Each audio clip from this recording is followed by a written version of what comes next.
పాక్కి మద్దతుగా ఐసిస్ తెలుసు కదా, సిరియాలో ఉన్న ఒక ఉగ్రవాద సంస్థ. ఐసిస్తో పాటు హమాస్తో పాటు హిజ్బుల్ ముజాహిదీన్తో పాటు లష్కర్ ఎ తోయిబా, జైషే మొహమ్మద్. సరే, ఆ రెండిటి పుట్టుగా పాకిస్తాన్తో నేరుగా అసోసియేట్ అయింది కాబట్టి వాటి గురించి ప్రత్యేకంగా చెప్పక్కర్లేదు. ఈ ఐసిస్ కానీ హమాస్ కానీ లష్కర్ ఎ తోయిబాకి టర్కీ తోటి ఉన్న లింక్స్ కారణంగా ఐసిస్ అక్కడి నుంచి ఇక్కడికి వచ్చిందనమాట. ఐసిస్ ఆపరేషన్స్ చాలా డిఫరెంట్గా ఉంటాయి, చాలా నటోరియస్గా ఉంటాయి. ఈవెన్ లష్కర్ ఎ తోయిబా టెర్రరిస్టులు కూడా ఆశ్చర్యపోతుంటారు ఐసిస్ ఆపరేషనల్ మెథడాలజీ గురించి. దీని గురించి పేరు చెప్పడానికి నిరాకరించిన ఒక scholar, PhD scholar, international cross border terrorism మీద వర్క్ చేసిన ఒక స్కాలర్, ఆయన మాట్లాడేది ఏంటంటే ఐసిస్ మేధో శక్తిని కనుక సవ్యమైన దిశలో నడిపిస్తే ప్రపంచానికి అత్యుత్తమమైన సర్వీసెస్ వాళ్ళు అందించిన వాళ్ళు అవుతారు. But they are perverted.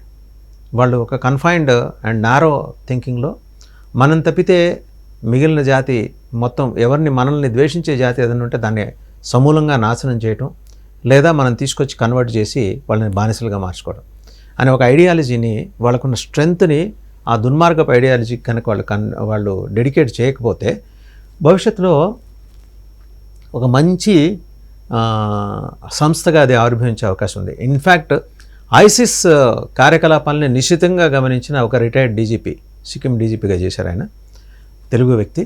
ఆయన ఒకసారి ఇంటర్వ్యూ ఇస్తూ, ఒక ఆంగ్ల దినపత్రిక ఇంటర్వ్యూ ఇస్తూ ఆయన చెప్పారు, ఐసిస్ని సవ్యమైన మార్గంలో నడిపించడానికి ప్రపంచం తన శక్తియుక్తులు కనుక వినియోగిస్తే ఐసిస్ ఒక మంచి గూడ్స్ డెలివరీ చేయగలరు ప్రపంచానికి. సరే, అది ఐసిస్ చరిత్ర.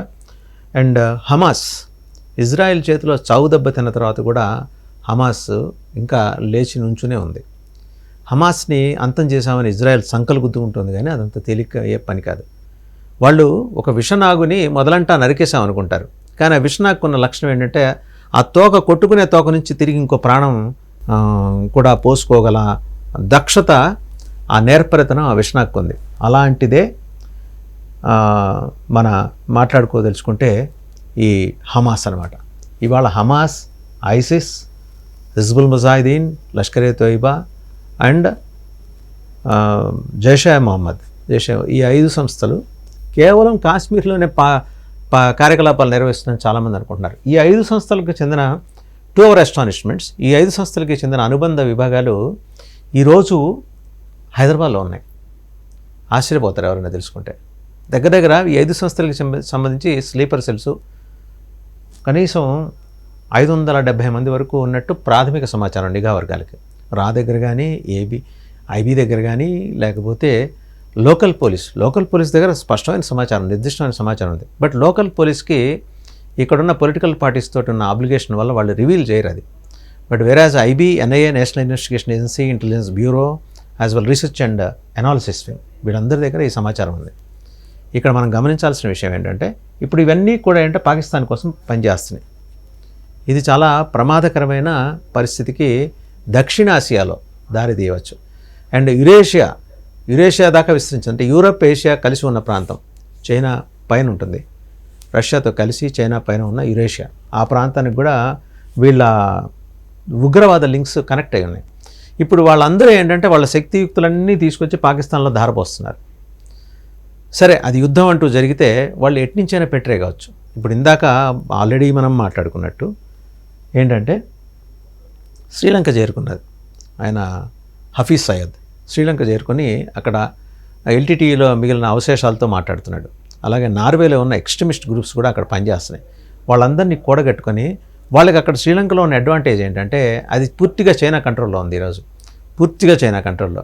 రోడ్ బిల్ట్ ఇనిషియేటివ్ కావచ్చు, ప్రాజెక్టులు కావచ్చు, పోర్ట్లు కావచ్చు, ఇవన్నీ చైనా కడుతుంది. అక్కడ శ్రీలంకకి అప్పిచ్చి కట్టిస్తోంది లేదా కడుతోంది. ఆ అప్పు శ్రీలంక కొన్ని 100 సంవత్సరాల తర్వాత కూడా తీర్చలేనంత అప్పిచ్చింది. సో న్యాచురల్గా శ్రీలంక భూభాగం మీద చైనాకి ఆధిపత్యం వస్తుంది. ఆ ఆధిపత్యం ఆల్రెడీ వచ్చేసింది కాబట్టే సేఫ్ జోన్ అని చెప్పేసి శ్రీలంకకి హఫీజ్ సయ్యద్ ఆయన పారిపోయాడు, లేదా స్ట్రాటజిక్గా అక్కడికి చేరుకున్నాడు. ఇది అక్కడికి చేరుకోవటం వల్ల శ్రీలంక పౌరజీవనానికే అంతరాయం అని అనుకుంటున్నామేమో. మనకు గుర్తుండే ఉంటుంది, శ్రీలంకలో కొలంబో బీచ్లో ఒకసారి ఒక పెద్ద స్టార్ హోటల్లో భీకరమైన దాడి జరిగింది. అటువంటి ఎన్నైనా జరగచ్చు రేపు పొద్దున. అండ్ శ్రీలంకను ఎంచుకుంటానికి గల కారణం ఏంటంటే అక్కడ బుద్ధిజం ఎక్కువ ఉంది. బుద్ధిస్టుని టార్గెట్ చేస్తారు. కొద్ది గొప్ప హిందూస్ ఉన్నారు, సింహళీలో కొద్ది గొప్ప హిందూస్ ఉన్నారు. హిందూస్ టార్గెట్ అవుతారు అక్కడ. అండ్ టూరిస్టులు టార్గెట్ అవుతారు. Sri Lanka is the most beautiful country. టూరిస్టులు టార్గెట్ అవుతారు. సో ఆ రకంగా ఏంటంటే శ్రీలంక ఎకానమీ కుదేలైపోతుంది. అలా అవటం కూడా పాకిస్తాన్కి కావాలి, చైనాకి కావాలి. పూర్తిగా కుదేలైపోతే చైనా పూర్తిగా తన కంట్రోల్లోకి తీసుకుంటుంది. రేపు పొద్దున జీపింగ్ చెప్పినట్టు శ్రీలంక ప్రధానమంత్రి, శ్రీలంక ప్రెసిడెంట్ నడుచుకోవాలి. భారతదేశంతో మీకున్న ట్రేడ్ రిలేషన్స్ తెంచుకోవాలంటే తెంచుకోవాల్సిందే.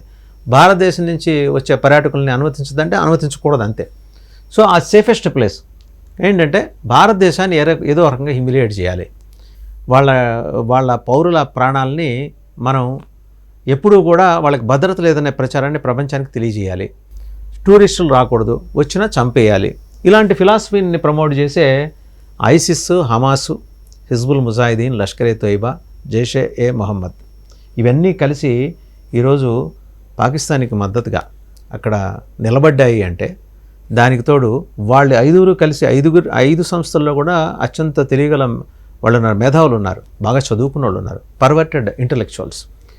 అది పక్కదోవ పట్టిన మేధతనం ఉంది చూసారా, అది ప్రపంచానికి ప్రమాదకారి. అలాంటి ప్రమాదకర మనస్తత్వం ఉన్న వాళ్ళందరూ 5 సంస్థల్లో ఉన్నారు. వీళ్ళందరూ కలిసి శ్రీలంకలో ఇవాళ వచ్చి కూర్చొని అక్కడ హఫీజ్ సయ్యద్ తోటి కలిసి చేసే కార్యక్రమాల్లో వల్ల భారతదేశానికి పొటెన్షియల్ థ్రెట్ ఉంది, ముందర అది గమనించాలి. అలాగే శ్రీలంకలో ఉన్న హిందువులకి థ్రెట్ ఉంది, అది గమనించాలి. శ్రీలంకలో ఉన్న బుద్ధిస్టులకి థ్రెట్ ఉంది, అది గమనించాలి. అండ్ మరే ఇతర ధర్మాన్ని అంగీకరించిన ఈ 5 సంస్థలు ఎటువంటి దాడులకు తెగపడతాయో తెలియని ఒక విచిత్రమైన గందరగోళమైన పరిస్థితి శ్రీలంకలో ఉంది. ప్రిపేర్డ్నెస్ అనేది శ్రీలంకలో లేదు. ఎందుకంటే ప్రభాకరన్ని ఎదుర్కోవడానికి కూడా వాళ్ళకి ఇండియా నుంచి వచ్చి సాయం చేసిన వాళ్ళు ఉన్నారు. ఒకవేళ నిజంగా ప్రభాకరన్ చనిపోలేదు, అతన్ని పోలిన మనిషి చనిపోయాడని అంటున్నారు. సరే, ప్రభాకరన్ జీవించి ఉన్నా అతను వృద్ధాప్యంలో ఉన్నాడు కాబట్టి ఇవాళ కొత్తగా చేయగలిగింది ఏం లేదని మనం నిబ్బరంగా కూర్చోడానికి లేదు. అతని బుర్ర బాగానే పనిచేస్తుంది. ఒకవేళ బతికుంటుంటే ప్రభాకరన్ బ్రతికే ఉన్నాడు అని కాసేపు అనుకుంటే అతని బుర్ర పనిచేస్తుంది. ఆ బుర్రకి కావాల్సినన్ని ఐడియాలు ఉన్నాయి ఆ బుర్రలో. అవి హఫీజ్ సయ్యద్కి షేర్ చేసుకుంటే ఆ 5 సంస్థలు ఎగ్జిక్యూట్ చేస్తాయి. భారతదేశంలో కీలకమైన వైటల్ ఇన్స్టాలేషన్స్కి సంబంధించి, ప్రత్యేకించి తమిళనాడులో ఉన్న వైటల్ ఇన్స్టాలేషన్స్కి సంబంధించి ఇతనికి సమాచారం ఉంది. ప్రభాకరన్ కానీ, ప్రభాకరన్ టీంకి కానీ. ఒకవేళ ప్రభాకరన్ లేకపోయినా ప్రభాకరన్తో అత్యంత సన్నిహితంగా మెలిగిన టీంలో ఇవాళకి ఓల్డేజ్కి చేరుకున్న వాళ్ళు, వృద్ధాప్యంలోకి వయసు అయిపోయిన వాళ్ళకి కూడా వాళ్ళ దగ్గర స్పష్టమైన సమాచారం ఉంది. ఆ సమాచారం అంతా హఫీజ్ సయ్యద్ ఎలిసిట్ చేస్తాడు. ఎలిసిట్ చేసి తనకు అనుకూలంగా మార్చుకుంటాడు. అండ్ సయ్యద్ దగ్గర ఇంకోటి, హఫీజ్ సయ్యద్ మోడస్ ఆపరెండి గురించి నిఘా వర్గాల దగ్గర ఉన్న సమాచారం ఏంటంటే, తనకు కావాల్సిన సమాచారం అంతా క్రోడీకరించుకున్న తర్వాత, ఎలిసిట్ చేసిన తర్వాత ఆ సోర్స్ని చంపేస్తాడు. ఇంకెవరికి ఆ సమాచారం చేరకూడదు.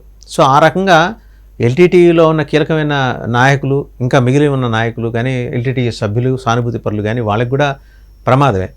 బట్ అటువంటి ప్రమాదం ఏం లేదు. మీ ప్రాణాలకి నా ప్రాణం అడ్డని చెబుతాడు. అడ్డని చెప్పి వాళ్ళ చేత పనులు చేయించుకుంటాడు.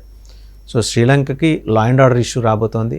శాంతి భద్రతల ఇష్యూ మాత్రమే కాదు, కేవలం దేశ ఆంతరంగిక భద్రతకి సవాల్ చేసే 5 సంస్థలు అక్కడ బాగా వేస్తున్నాయి శ్రీలంకలో. సరే, పాకిస్తాన్కి ఇవాళ చేసే యుద్ధంలో గెలుస్తుందా లేదా అనే విషయం పక్కన పెడితే, పాకిస్తాన్లో పెరిగిన 6వ వేలు శ్రీలంకలో వచ్చి టెస్ట్ వేసుకుని కూర్చుంది. ఆ 6వ వేలు రోజు రోజుకు పెరుగుతూ ఉంటుంది. పెరిగి రేపొద్దున ఆ వేలుతోటి చిదిమేస్తుంది శ్రీలంక సార్వభౌమాధికారాన్ని, శ్రీలంక జాతి యొక్క సంస్కృతి యొక్క లక్షణాలన్నీ, మంచి లక్షణాలన్నింటినీ చిదిమేస్తుంది. అండ్ ఒక ఐసోలేటెడ్ ఐలాండ్గా శ్రీలంకని తయారు చేయడానికి మరి భారీ కుట్ర అయితే ఈ 5 సంస్థలు చేస్తున్నాయి, నిఘా వర్గాల సమాచారం. అండ్ ఇంటెలిజెన్స్, యుఎస్ ఇంటెలిజెన్స్ అయితే, సిఐఏ అయితే, చాలా సెంట్రల్ ఇంటెలిజెన్స్ ఆఫ్ అమెరికా చాలా ఆందోళనగా ఉంది ఈ విషయంలో. సో ఈయన ఎక్కడున్నాడో తెలియదు ప్రస్తుతానికి, మునీర్. ఒకవేళ ఉంటే ఏ బంకర్లోనో ఉంటాడు, లేకపోతే లండన్లోనో ఉంటాడు. ఈయన అడ్రస్ చేస్తూ వాళ్ళ డెప్యూటీని immediate next in command lieutenant colonel Bukhari ఒక లెటర్ రిలీజ్ చేశాడు. 250 మంది ఆఫీసర్స్ రాజీనామా చేశారు, 1200 మంది ఎన్లిస్టెడ్ సిబ్బంది. అది నిజమా ఫేకా అనే దాని మీద, అసత్యం అనే దాని మీద చాలా సందేహాలు ఉన్నాయి. ఆయన అయితే ఇంతవరకు రెస్పాండ్ కాలేదు కాబట్టి ఆయన నిజంగానే దాక్కున్నాడో పారిపోయాడో అనుకోవాలి. నెక్స్ట్ ఇంకోటి, వాళ్ళ ప్రైమ్ మినిస్టర్ని ఆర్మీ బందీగా తీసుకుంది మిలిటరీ హాస్పిటల్లో. బయట ప్రపంచానికి ఆయన అనారోగ్యంతో అక్కడ చేరారని మాత్రమే చెబుతోంది. ఇవి మూడోది హఫీజ్ సయద్, ఆయన వెళ్ళి శ్రీలంకలో టెస్ట్ వేసుకొని కూర్చోవటం. భారతదేశానికి ముంచి ఉన్న ప్రమాదం ఇప్పుడు వెస్ట్రన్ సైడు లేదు, ఈస్టర్న్ సైడు లేదు, బే ఆఫ్ బెంగాల్ లేదు, అరేబియన్ సీలో లేదు. ప్రమాదం కింద నుంచి ఉంది.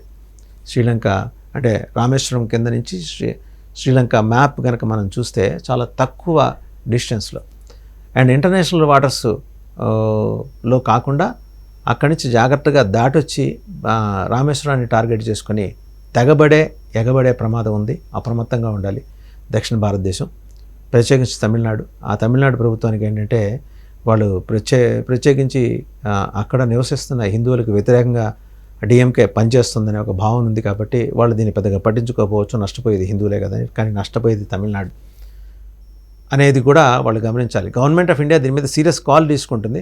బట్ లోకల్ పోలీస్ కూడా అంటే డిఎంకే మాట విని పనిచేసే పోలీస్ కూడా తమ పంథా మార్చుకోవాలి. ఇదైతే స్పష్టం. ఇది ఐసిస్ ప్లాన్. అండ్ టర్కీ నుంచి వచ్చిన విమానాల్ని శ్రీలంకలో దింపబోతున్నారు ప్రస్తుతానికి. సో రూట్ అట్లా మారిందనమాట. సో ఎంత ప్రమాదం మనల్ని పొంచి ఉందనేది ఇక్కడ మనం గమనించాల్సిన విషయం. చూద్దాం భారతదేశ నిఘా సంస్థలు ఎంత ఇంటెలిజెంట్గా పనిచేసి మన పౌరులకి మరింత సేఫ్టీని ఎన్ష్యూర్ చేస్తాయనేది.